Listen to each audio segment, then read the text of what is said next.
people of God and followers of Christ, we try to live a life that imitates the same kind of life that Jesus led. And what that means is we follow the rhythms and the patterns that Jesus walked. And one of those is the idea that before Jesus did any sort of ministry or lived in community with people, the first thing he did was spend time in silence and in solitude with God.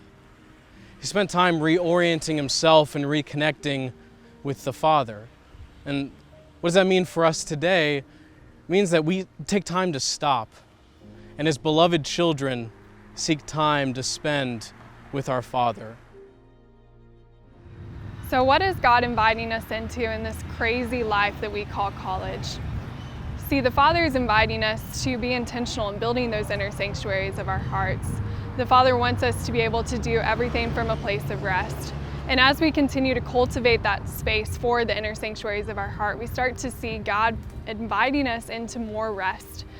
For me, that looks like going and being intentional first thing in the morning, spending time resting with the Father, and right before I go to bed, making certain that I'm also resting with the Father.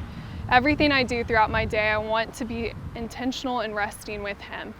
And it's crazy, as you continue to build that inner sanctuary in your heart, the Lord also presents an inner sanctuary in the outside world. We start to see things like being intentional in the quiet place. So that is my encouragement to you. Find ways to rest and build that inner sanctuary of your heart.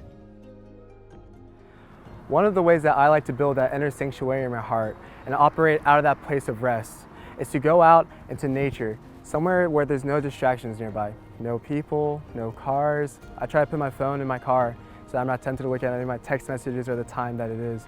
And I just have my Bible and my notebook right in front of me and just listen to God. I try to press for questions like, the first question I ask is, what does this passage say about God? And then what is the context of this passage? And then my last question is always, what is this passage trying to tell me and how I should live my life? It's so important to first ask, what does this passage say about God?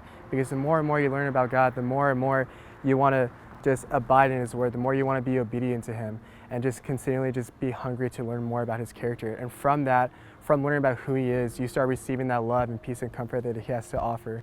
And from that point, y'all, you guys are building that inner sanctuary, and you guys will start leading out of a place of rest. I hope this helps, guys, and God bless.